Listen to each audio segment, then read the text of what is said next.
Hello, everyone. Welcome. We're going to get started in just a minute or so. We're just waiting for everyone to come into the room.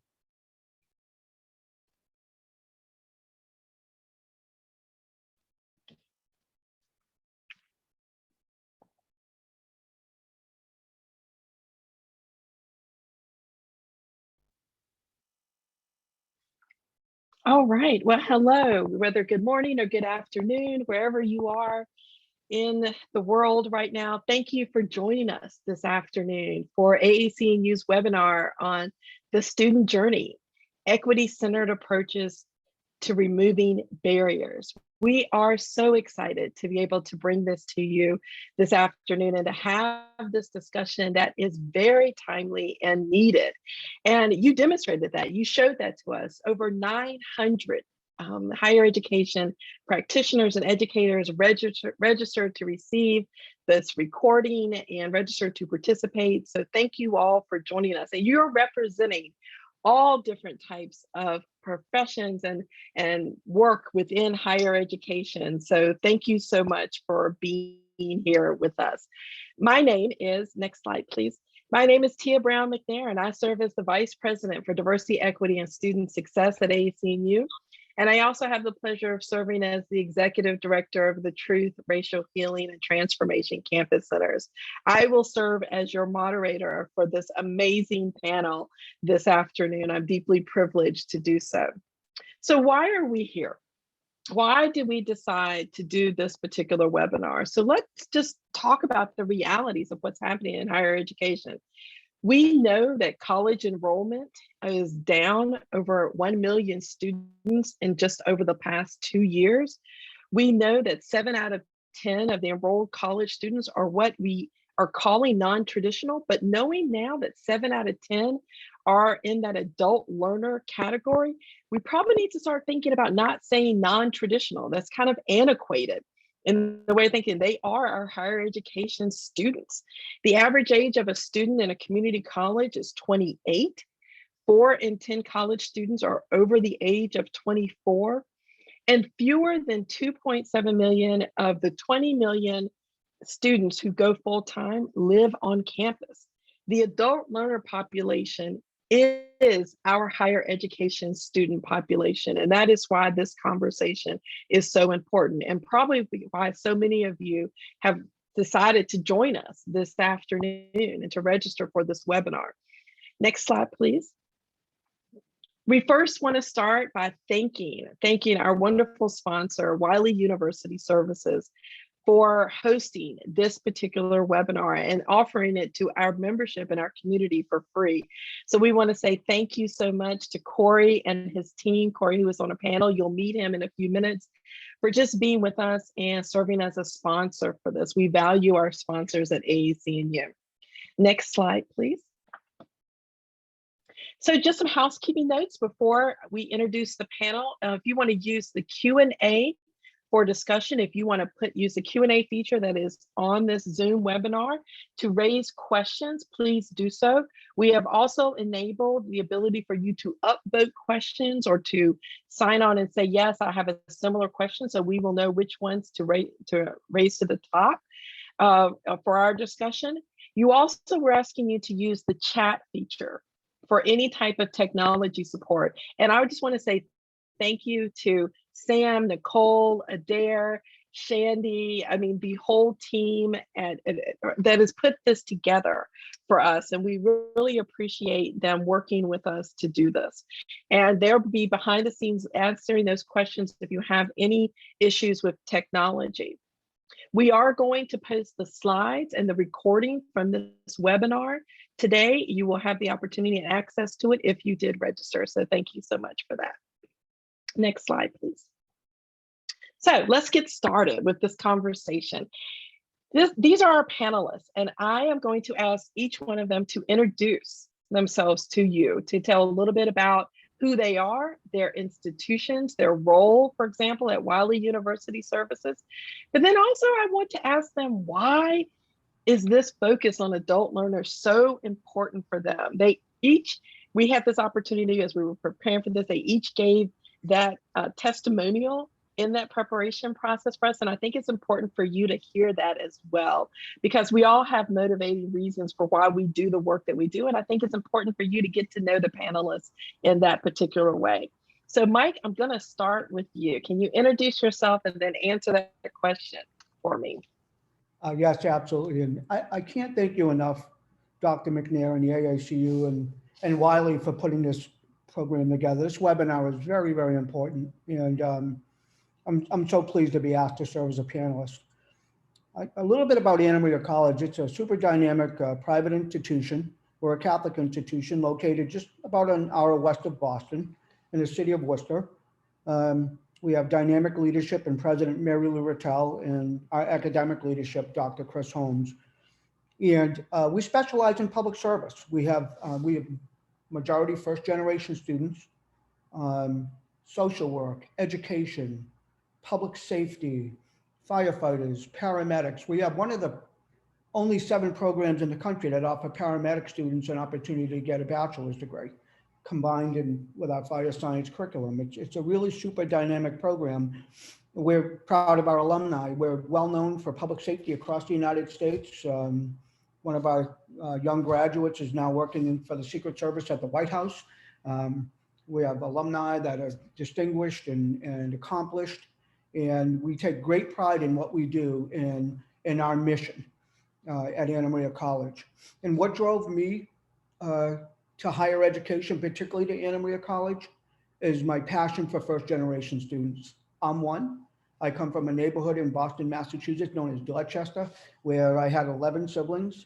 And I saw all around me, there's so much potential in young people that was never realized for a lot of reasons. And so when I came into higher education and at Anna Maria College, the reward is just compounded when you see these young people come in. And we were talking earlier prior to the meeting about young kids coming in today and how to keep them engaged and the importance of retention and outreach to these kids. And I see the same thing with our adult learners, right? So many, and we're going to talk a little bit more, but I will say that when I came into my program, it was a smaller enrollment, and I understand the trends that are happening across the country. But we turned that around with hundreds and hundreds of new students coming into our programs now. And I want to share with our panel today on how we accomplished that. But it wasn't just one thing. It was a combination of everything from outreach at the program level to prospective students to high quality teaching and engagement and retention. There are a lot of pieces that go with this conversation today. And I'm really excited about the opportunity to share my vision and what we've seen for success, and how we think we can continue to grow on that. So this is going to be an exciting webinar. Great, thank you so much. Betty. Good afternoon, and thank you, Tia, for inviting me to participate in this panel discussion today. I am from Houston Community College, and I have worked there for over 20 years. I've had 20 years of experience in higher education. And this topic is so timely because of so many things that have happened. As Tia has mentioned, the dynamics of the demographics have changed everywhere. We once had a huge population of students coming straight out of high school, and we still do, but we had a larger population now of students who are returning students who've been out for a while. They've raised families and now they're back, or they're changing career paths. Those kinds of things are, they just need a good job, and the one they have is not paying what they need to have. So lots of retooling, huge transfer programs. We have a lot of continuing ed courses that we offer, as well as workforce programs that can lead folks to good paying jobs, including EMS, police academy.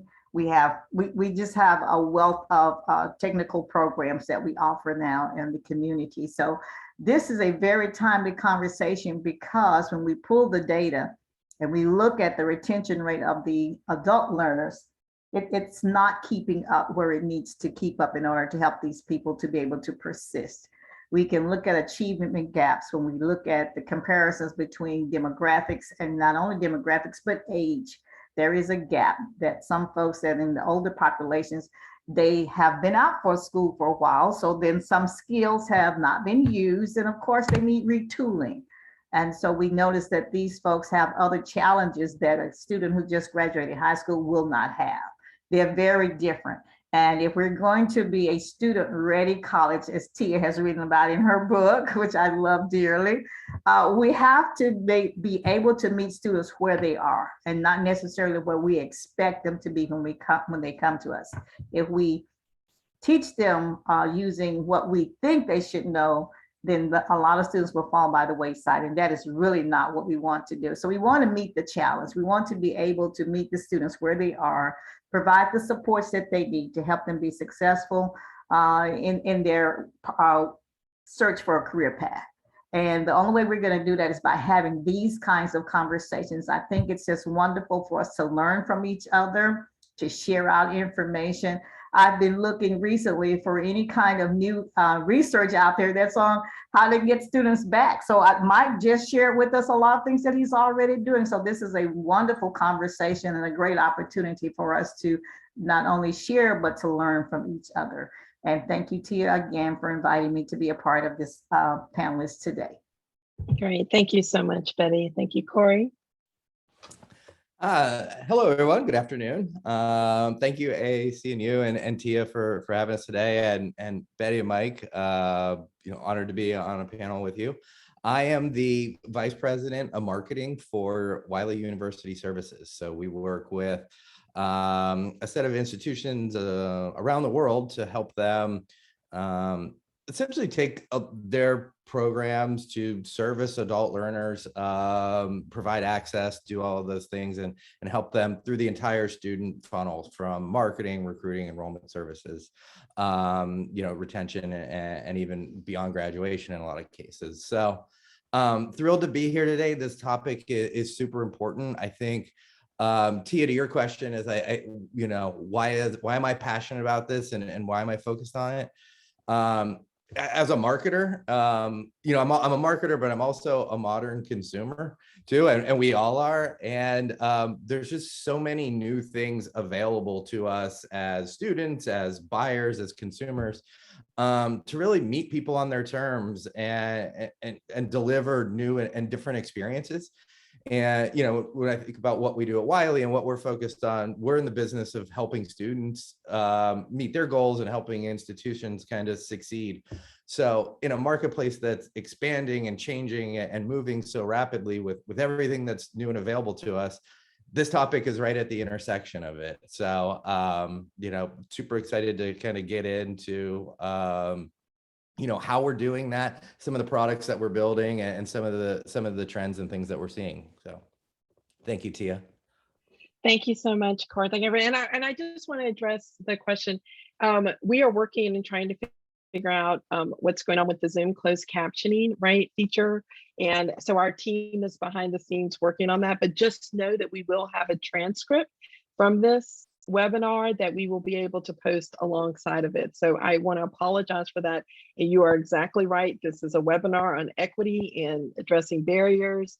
And we need to make sure that we are looking at all aspects of that. So I just want to apologize for that. And we are working on this. And if we can't get this enabled for the webinar right now, then we'll definitely make sure that we can have closed captioning, the transcript attached to this.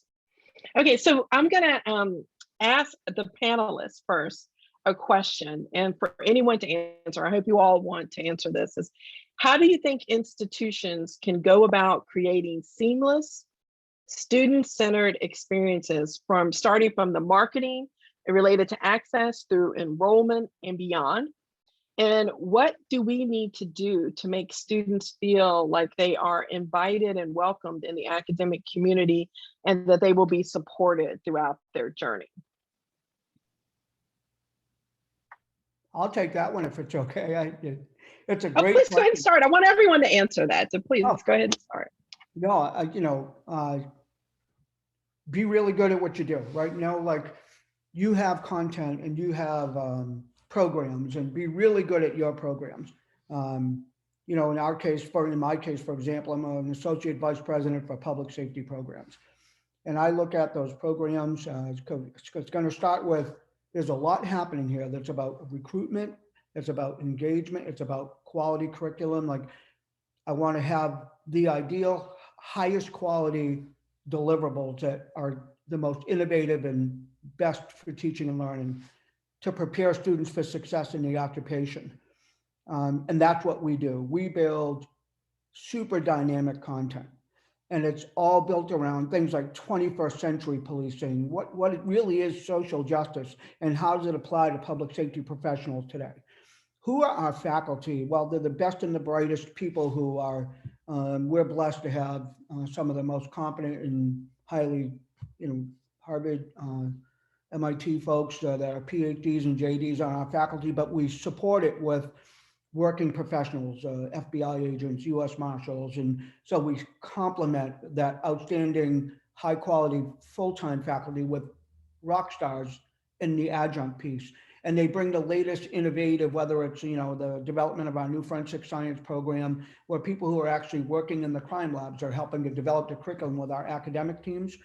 So you really believe that what you're delivering is the very best. And now the next thing for me is how do I bring students to this program? That's what everybody wants to know, isn't it? Like, how do we grow enrollment? And not only how do we grow enrollment, how do we maintain high retention and prepare these folks, young and older, for success in the occupation and actually place them in jobs? We're not just satisfied putting them through a great learning environment and experience. We want to place our students actually in jobs. So when they cross that stage, they have job opportunities, right? So, and for me, it's like a whole new recruitment piece. We have a great admissions team, and they're some of my closest friends on the campus, and we work with them every day. But I will tell you, as a program leader, I'm not satisfied with what admissions is doing, and that's not negative. Like, what can we do at the program level to recruit? We take our subject matter expert to our adjunct faculty, and they outreach the community, whether it's law enforcement professionals. You would be stunned at how many working professionals want to come back and get their degrees, right? But there's anxiety about coming back to school. It's I've been out of school for 10 years. I've been out of school for 15 years. I don't know that I have the ability to be successfully navigate that type of curriculum. So how do you outreach these folks to assure them in a supporting, meaningful way that they're going to find success in the online community or in whatever modality you're teaching, on ground or online, right? And so, and we've had tremendous success identifying occupations and outreaching them at their level, at their police stations and their fire stations and on their social media. You could have a law enforcement page on social media with thousands of law enforcement professionals. And if you can have a presence there and you can market your program and be a voice for it, you would be surprised how effective that is for recruitment. We have seen hundreds of new students just using that. And then, of course, it's the quality of your program. Once they come in and they're using social media every day, you have to deliver what you promised, right? A high quality teaching and learning experience. And that means the very best faculty doing the very best engagement there. What is there? An intellectual, instructional, personal presence in a classroom for a faculty member. How engaged are they in that classroom? What does feedback look like? What is timeliness for grading look like? What is engagement in the class discussion look like? All of those things that make the learning experience super dynamic because of the engaged faculty person who's highly credentialed, combined with innovative curriculum, and they come in and they start to realize, wow, I can do this, right? And we always bring them in gently. We don't drop them in graduate stats right away. We don't drop them into more difficult courses. We let them transition into the program, and we teach them about writing and APA, and we coach them and we support them. And our retention numbers are in the high 90 percentile. And it's been that way for almost 3 years now. And I will say it's of the highest quality in the curriculum, right? So, and then we see tremendous success doing that. And it ultimately results in these people going back to their employers, to their colleagues, saying, this is a really good program and you should do this. And we see turnaround from, as a result of that. We see increased enrollment. We could have one office, for example, come in from a law enforcement agency, and usually within 6 months or so, we might have 15 or so from that very same department who then say, hey, we understand this is a really great program. We'd like to become part of this. And so, there's a lot going on there. It's all about outreach for recruitment. It's about, and then the other thing I just want to add, and then I don't want to take the whole show here, but I'm obviously very enthusiastic and passionate about this, is timeliness with recruitment. When you outreach potential students, there has to be a streamlined process from that initial communication to allowing them in and accepting them into the program, right? I have seen other programs where if you don't meet the 2-week deadline prior to the start of our accelerated term, you have to wait until next term. That's not good. That's not a good practice, right? You want to outreach that student. There are ways to enhance the enrollment process and expedite it and facilitate it so the student feels that they are being supportive. And that not only is in the initial enrollment piece, but throughout the program, right? Student support and communication is essential to engagement. So you have a lot happening there. You have the curriculum, you have the engagement from the faculty, and then student support from the IT side through academic advising, enrollment. There's a lot happening there, and you really have to take a close look at all those different aspects of your program and make them as efficient as possible to ensure that high student satisfaction and student success. I completely agree with you, Mike. I think that the information that you shared, I mean, a lot of different pieces, and all those pieces have to come together in order for us to support student success. And we have to be very expansive in the way that we look at it. So trying to figure out, okay, who our students are, how do we, engage them into our environment. So Betty and Corey, do you have aspects that you want to add to what Mike said? Because I do believe in that intersectionality, that connection that's necessary to support students in their success. So yes, Tia, thank you. I will only add just a couple of things because Mike has covered it, all the things that I believe are necessary. But two other things I like to add, and that one is we need to encourage students to be a part of the conversation. They bring such value to conversations on how to build things out and what students are needing, but to keep them as part of the conversation when we are creating pathways or processes, because they're on the receiving end. So keep them a part of the conversation. The second thing I would like to add is to make sure that the climate of the institution is positive, creating that sense of belonging, not only for the students, but a sense of belonging for faculty and staff, because the institution should be inviting to the student. We should understand our audience. We should know who we're talking to, who we're marketing to, and to do that, to get them there, the institution, the climate of the institution needs to be a positive one. So we need to be intentional about making sure that we have good customer service skills on all of our front line. Well, to everybody that's going to talk to a student, I think that is absolutely critical, because a student meeting one person who's very negative can be the deterrent for that student coming back again. So we want our students to feel like they belong, we're supporting them, and they should be here, that they actually have a right to be here in our classes. That's all I want to add in addition to that. Exactly. So true, Betty. Corey, do you want to respond to that? Yeah, love this topic. And just to build on what Mike and Betty said, and this is, I guess, more through a marketing lens, and how you create seamless experiences up front. Everyone has the best intentions to deliver on this, I think, from a marketing kind of upfront recruiting experience. But I think we come across, there's one major piece that where we see a lot of opportunity, and that is to have student-centered experiences. You have to actually experience your student, your institution at that part of the funnel, either by being a student or collecting data from students. So, from a marketing standpoint, we encourage our program directors and our counterparts on campus, secret shop what it's like to be a prospect looking at your program. We see most students look at, up to 4 or 5 programs when considering options. And it's not a secret shop as like a gotcha, but where things tend to get layered on, especially from a marketing standpoint, and inconsistencies show up. So pretend you're a student and go through the process and see. You'd be amazed at like what communication is available to you and what you're hearing. You know, when was the last time you filled out an application for your own program? One of the things that we did with AMC and we did at Wiley is we built our own application product that meets students on their terms.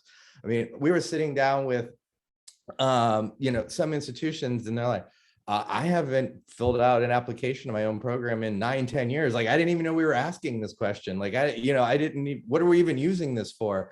Get the emails that you're sending to your prospects.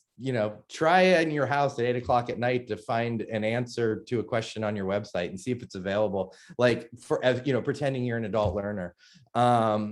Implement voice of customer. People are so willing to, in today's kind of digital economy, to share feedback and let that kind of roadmap your products. But, I think everyone has the best intentions of delivering a seamless experience, but seamless, from the institution out into the market is rarely as truly seamless as it is from a perspectives point of view. So it's always kind of a fun, eye-opening exercise that anyone can do at any time to find all sorts of opportunity. Great, thank you. Great advice, Chris. So Betty, I'm going to start with you, and I'm putting the question in here into chat for everyone to see. So different institutions, HCC is a different institution than Mike's. I mean, the size and scope is across the board. So Mike, I'm going to be coming to you for this question too. So I just want to let you know, get ready for it. So what have you found to be some of the barriers for adult learners related to enrollment at HCC? Because you are serving a huge student population in Houston. And the second question is, what promising strategies for accommodating adult learners have you implemented that actually has been informed by what the students are telling you? So I imagine, as we talked about, as Corey mentioned just a few minutes ago, that we're not, the experience is so different from those who have to utilize the systems that we have in place versus from those of us who design those systems, and we have to be responsive to their needs. So I would love to hear maybe strategies for how you gather their feedback, how you engage them in this continuous improvement process. What are you learning? What are you hearing? What are you learning? What are you implementing? And Mike, I'm coming to you right after that, asking you the question, because different size institutions, different types. So it's good to hear those perspectives. So let me start by saying Houston Community College is a large urban institution. The diversity, it's so apparent. We have been told that we are the largest, most diverse institution of higher learning in Texas and beyond. And so you will see just so many different ethnic groups. You'll see age groups. You'll see it's just diverse. So many languages. Folks from international. Our international population is huge. It just cuts across all 6 colleges that we have there. We've collected information from talking to students in several ways. One, we had focus groups. So we wanted to find out how to best serve students. And the way you do that, you ask. So we asked them. And then we also participated with the Real College, the basic needs survey that we've been using with our students during the pandemic, where we're collecting information. And also on top of that, I actually taught a class during the pandemic because everyone did not know how to teach online. So I collected information by talking to students personally. And let me tell you some of the things that I found out. And you may already have experienced these things, but a few of them. One, they were juggling family issues. Some were guardians, some were parents. Some had children who were at home during the pandemic, helping them with homework, doing my homework and all of those. So much of it had to do with scheduling difficulties, number one, for that reason. Secondly, scheduling difficulties came from a result of all of the folks that work. Many times they would have a schedule and they would prepare a schedule for school, and then their supervisors would change their schedules, which means they had to change the time they went to school. So scheduling was an issue, making sure that they were able to get the classes that they needed when they needed them. That was a big one for them. We also found that because where we're located, we had many students that were having transportation problems. Many of the adult learners were carpooling with another parent, or they're carpooling, they got to drop the child off to the campus or someplace else. And so transportation in many of our campuses were not on bus routes. So that was one of the issues. Then we also had another issue of daycare. Some folks that wanted to take classes, they couldn't afford the daycare. So didn't have any place, and other parents were working in the home, so they couldn't leave them there. And they had actually nowhere to go to leave the children to take class. I mean, you name it, and there were challenges. Some people we found out were sleeping in cars. I don't know if you experienced that in your areas, but that was one of the things that came up from the conversation. Some students were sleeping in cars because they did not have housing. Some folks did not have food. So with some things we started doing after having these conversations, we were already doing some things, but not like we needed to do. We already had a food pantry, but from hearing from the students that so many people needed the food, we had to increase that immediately. So we start partnering with community organizations, like the community organizations that distributed food. We would have the trucks come on the campus so many days of the week to help with that. So that we had to change a lot of the things that we did. We had people, another barrier I found from teaching the class with adult learners, even though they have phones and they may have a computer in the home, doesn't mean that they know how to actually type a Word document. So they were challenged with using the technology. In some platforms, for example, they were using their phone, but it did not pair with Canvas. So our adult learners have a lot of challenges, a lot of barriers, a lot of things that come up in their life that we don't really think about oftentimes, that they have to deal with on a daily basis to help them actually to get to the class, to get a book, and so forth and so on. So we started doing several things. We set up places where they could go and go on a parking lot and connect to Wi-Fi. We set those up for folks. We set up places where they could go and check out laptops. We even bought dozens and thousands and thousands of laptops, really, because of the HERF funding that we got. So we start setting up little places at every college campus that we had to support and provide the supports that they told us that we needed. And I was glad that we took the approach that let's talk to the student first, because oftentimes in the past, we have created supports and made them available to students, but they're not things that the students were really interested in or could get to, and those kinds of things. So it took on a new perspective, and now it's taking off. It's going at every campus. There's probably the biggest problem I think we have after producing all of these supports is the communication. Yeah, so they told us another thing they told us, well, did you know we had this, we have X? Well, where do I find this information? So we did have challenges also with the marketing on our webpage, Corey. It was just shocking to know we built all this, but nobody has thought about how do you market it? So putting it in the syllabus really wasn't enough. You know, you have to be able to have a facing so that people will understand how to get there, where to go, who to ask, those kinds of things. So we had to develop a whole new marketing campaign on how to develop the supports that we had already created and put in place in order to support students. So those were many of the challenges, and these challenges have not gone away. We are still working with them. I think they'll be ongoing because I think there's still a lot for us to learn from our students, but we are intentionally developing supports that will help students to be productive and be able to be successful in this endeavor. And someone asked, I just want to put in there, and please put your questions in Q&A, and we'll use the chat for any type of technical issues. But since this question is in there, I want to make sure, and Betty, I think that is talking directly to you. Does your college utilize student success coaching model? And Mike and Betty are both shaking their heads. So why don't we go ahead and address and talk a little bit about the student success coaching model that you have in place. Who wants to, Mike, do you want to start with that first, and then Betty? Okay. No, I will say yes.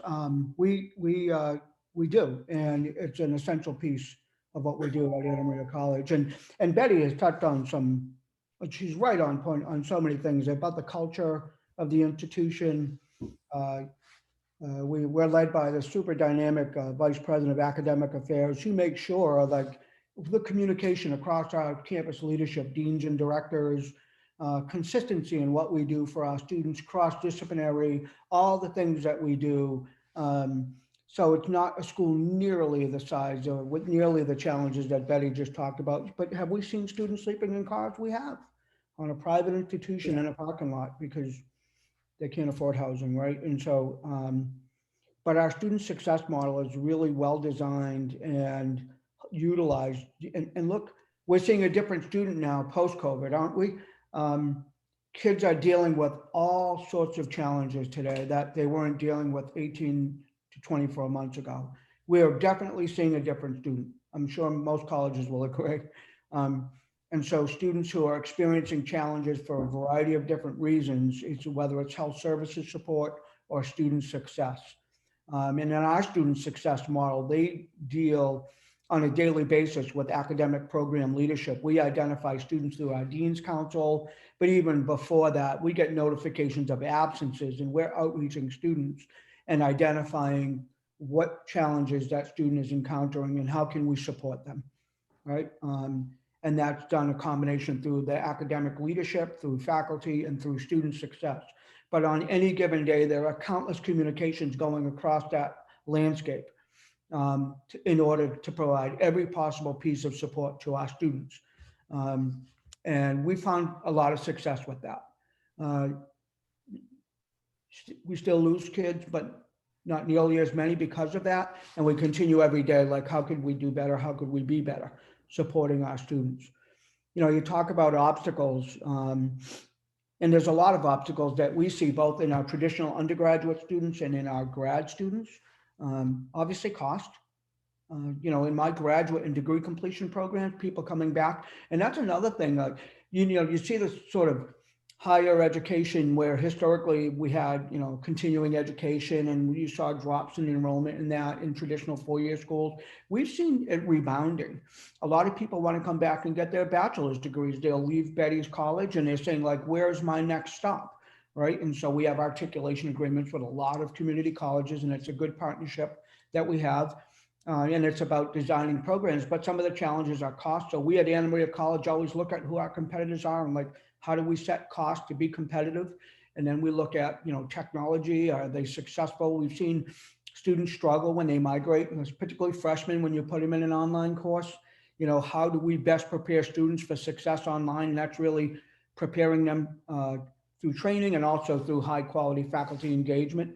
So there's some of the challenges, the barriers that we have. Obviously, writing skills. We're seeing a lot of students struggling with writing. I'm sure everybody in the room will shake their head yes to that.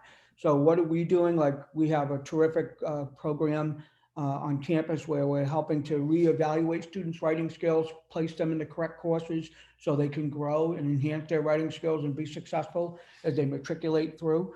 All of those things reflect the challenges of the new student coming in, right?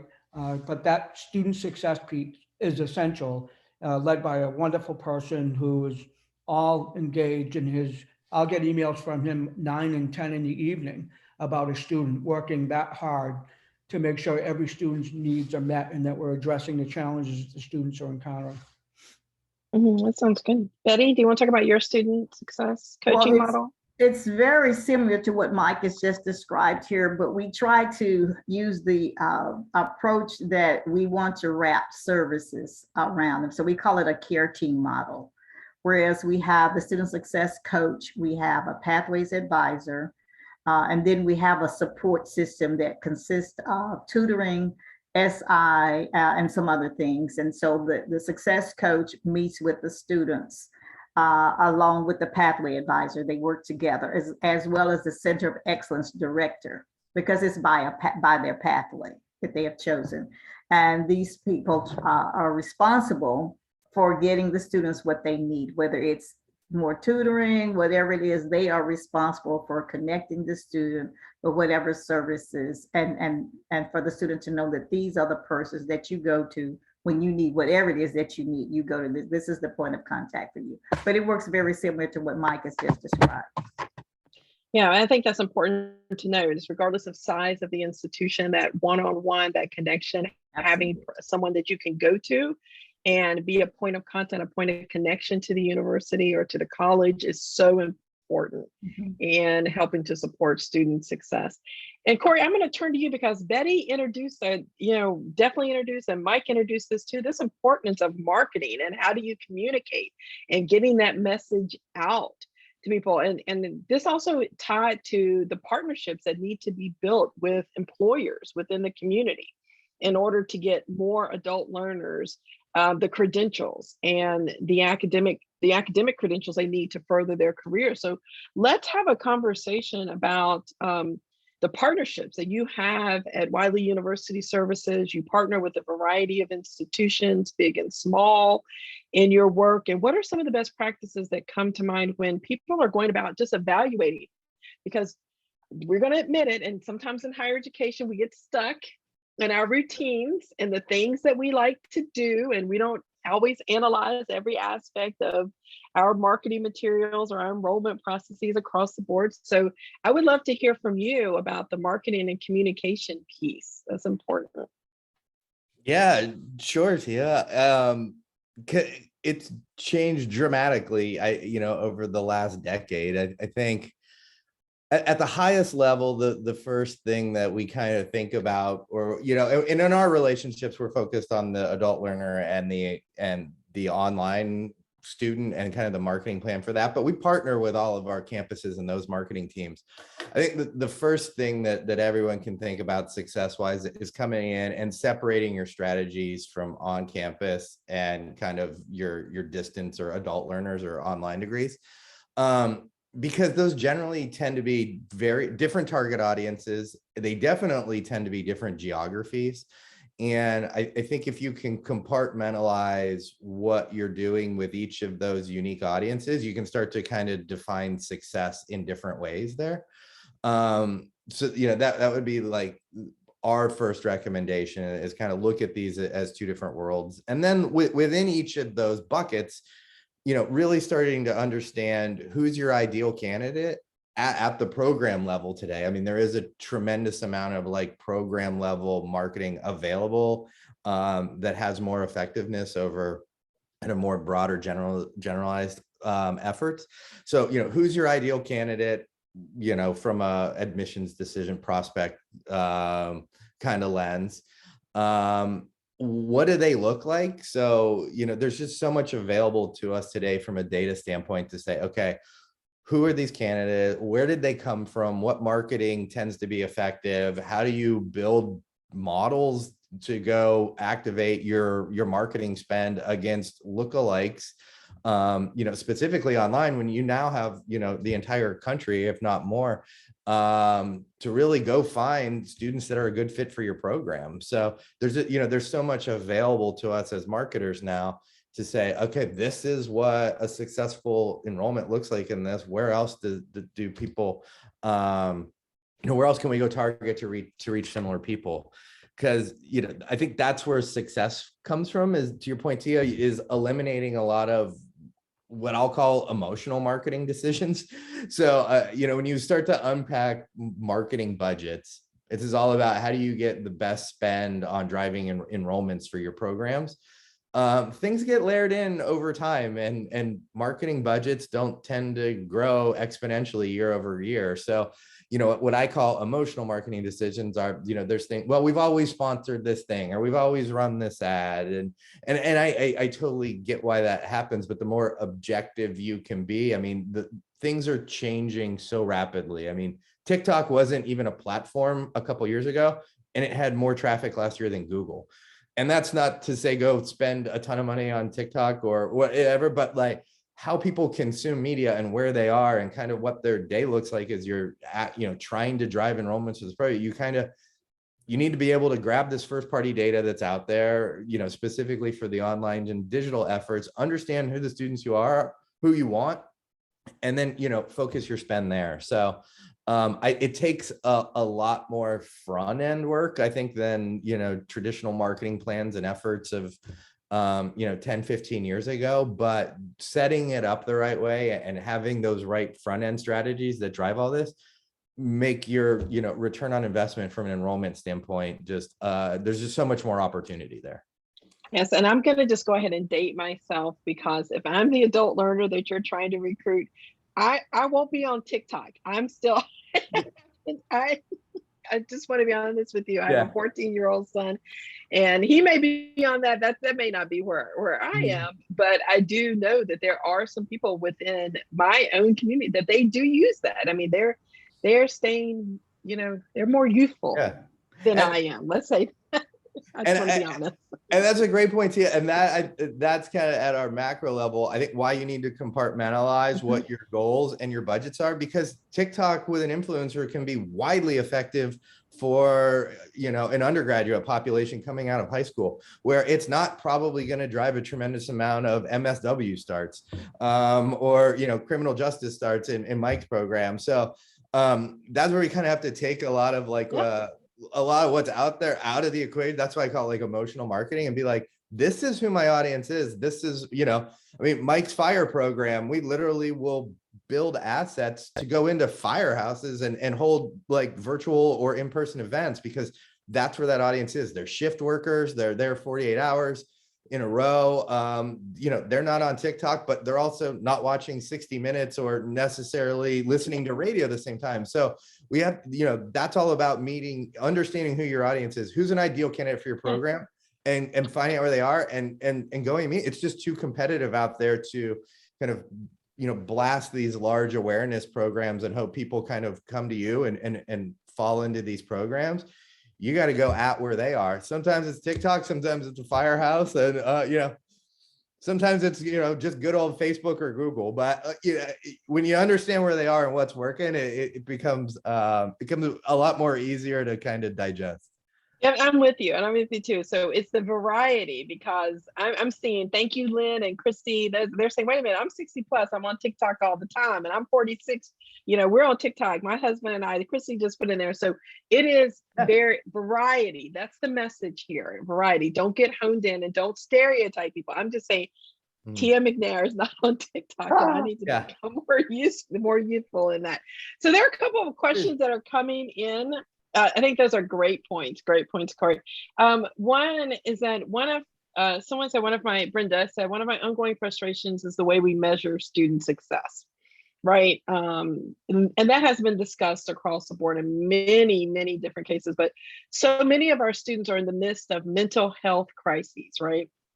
And yet we place an emphasis on pushing them through as fast as we can to get them a job, and ideally a high paying job to meet these state mandated performance metrics. So how do we shift that culture of, we got to understand their mental health and where they are, and maybe not that efficiency goal is where we need to be focusing in on. There are many other ways to measure student success. So I would just love for you all to respond back to Brenda's question. And if you need to, you can pull it up. Everyone can pull it up in Q&A and see it. But that's a serious question. Our students are dealing with a lot of mental health issues, and pushing them through may not be the answer. Yes, we want them to get their credential and their degree, but what do you think about that? Look, I think you're spot on. I wanted to revisit mental health. I think everybody in this room is going to agree. I've never seen anything like it. I've been in higher ed for about 10 years now. And this year, mental health has been a challenge for many of our students, and our mental health services. Our president has expanded services for all of our students, right? I do want to just touch real quickly on partnerships just for 1 minute and go back to mental health. One thing that worked for me on partnerships that other schools might want to consider is, when you want to create partnerships that enhance enrollment and reputation and brand, look at organizations that are highly regarded. I partner with the FBI, for example, right? The National Academy, FBI Leader Executive Development. They bring in some of the most talented law enforcement executives from around the world to attend a 12-week training. Part of that training could be college level work provided by any one of our good people in this room right now. All right, so like I have partnerships with the FBI where a 3-credit college course could be offered at the graduate level for people attending national programs, right? So there's a process that you follow with your respective DOE in your state and to ensure that, content and quality. But when you start to create those types of partnerships and build your brand, it opens up enrollment because other people who are going back to their organization talk about your institution and how they earned credits while doing law enforcement executive leadership at the FBI, right? So looking at partnerships, if you want to expand enrollment, that's a place that colleges and universities could look. How can we partner with agencies outside of our own institution that we could offer undergraduate or graduate credit to working professionals who are gaining certifications, right? So just something to think about when you're looking at your program and how could we grow our footprint across the United States or the region and enhance our brand. So that's something that I think people could think about that could be beneficial to them. But back to the mental health piece, we weren't touching on it. I didn't think enough earlier on in the webinar. It's essential that we just recognize the needs. I have walked more students to health services this year than I have in my entire career. I've physically walked them over because I love them and care about them and am passionate about their success. And then we dial back whatever we have to do to support that student, right? And I just can't say enough about the importance of supporting these students and the challenges that they're encountering right now. I'd just like to add that this is a very, very sensitive question because it has so many implications, especially in Texas. And I too am concerned about this rushing people through, especially a student that is challenged with mental issues. But we have organizations or state groups that in Texas, you get money for student success points. So there is pressure from one end politically to move them through. And yet we understand as faculty and student service leaders that you cannot rush a student that's experiencing some of these kinds of issues. We have to be flexible in working with them and provide opportunities to support the student. So you have so many, it's like you're in the middle of this war from political partners who are saying, we need to do this in order for you to get funding for your institution, that kind of thing. And yet we want to stay student ready. So again, I appreciate that question so much because it's a question that I've had as well as, so where do we land with this? We know it's better to support the student, but then on the other end, you also have other folks that are pressuring you. So you continue having these conversations about rigor, but you don't really solve anything, but you continue having those kinds of conversations. So where do we land? I would like to, Dr. Tia, I'd love to hear your thoughts on that, because that is one that has been puzzling me for a little while. Yeah, I think it's an excellent question because we do have to be cognizant of our students' mental health and their ability even to fully engage with our environment and to really be able, as Mike was saying, to assess what they need and how do we actually make sure that our services on campuses are providing that additional wraparound support. And you are right, Betty, you're exactly right. There's this tug and pull on, no, we got to get those graduation numbers up. We've got to make sure that because, all these metrics for student success are tied. And that goes back to that original question of our definition of student success and what that means for us being institutions that are really thinking about holistic student engagement and holistic student support. And we have to really recognize that we could do harm by enforcing, right? By pushing through a student who is struggling, who wants to be there, but who may be struggling with all of these other things that we've talked about here, the family dynamics, the financial dynamics, all these other pieces. And I think we have to realize that the path is the same for everyone and we have to be flexible. And you're exactly right. I think that flexibility is so important. So I'm there. It really is individualized support I mean, it really is about individualized support. Corey, I don't know if you wanted to say anything. If not, I'm going to move on to another question because we have about 5 minutes or so. We can cover your last question. I Okay, partner with Mike on all of that, so we're the same. Okay, that sounds good. All right, a couple more questions. I'm going to try to get this in, so we'll have one person respond so we can get to these other questions. So how do we reach students who are traditionally have not considered post-secondary education? I mean, that's a huge, at the beginning, I shared with you the number of students who have some type of post-secondary experience, but we're also talking about students who don't have any. So who wants to answer that question? How do we actually go about that? How do we entice them to begin this process?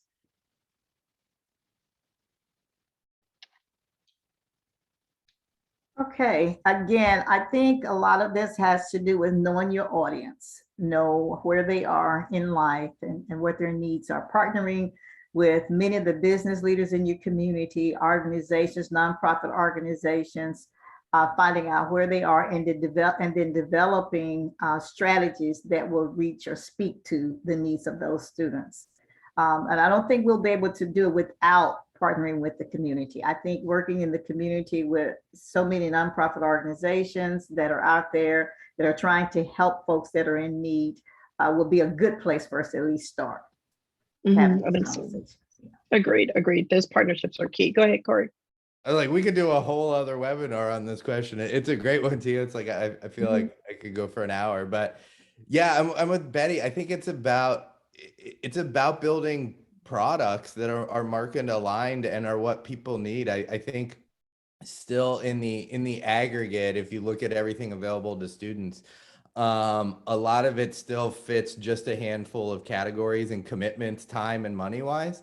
And I think expanding that offering and coming up with products that are more, outcome aligned or career aligned or, more fitting into their life stackability, I think is probably the number one word I would go to there, where in a lot of cases, people making 2 and 3 year commitments are out of necessity of their own career, but that's intimidating to a lot of people. So I think by meeting students on their terms from a product standpoint is going to open up post-secondary education to, entirely new audiences, where it's, it better fits their lifestyle.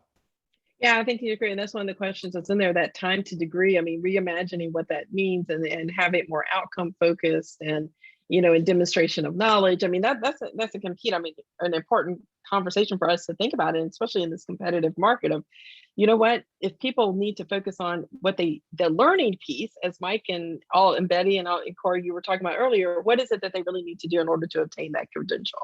And how do we actually streamline that in a way where we are thinking outside of what we normalized as what needs to happen in the 2-year, 4-year type of model.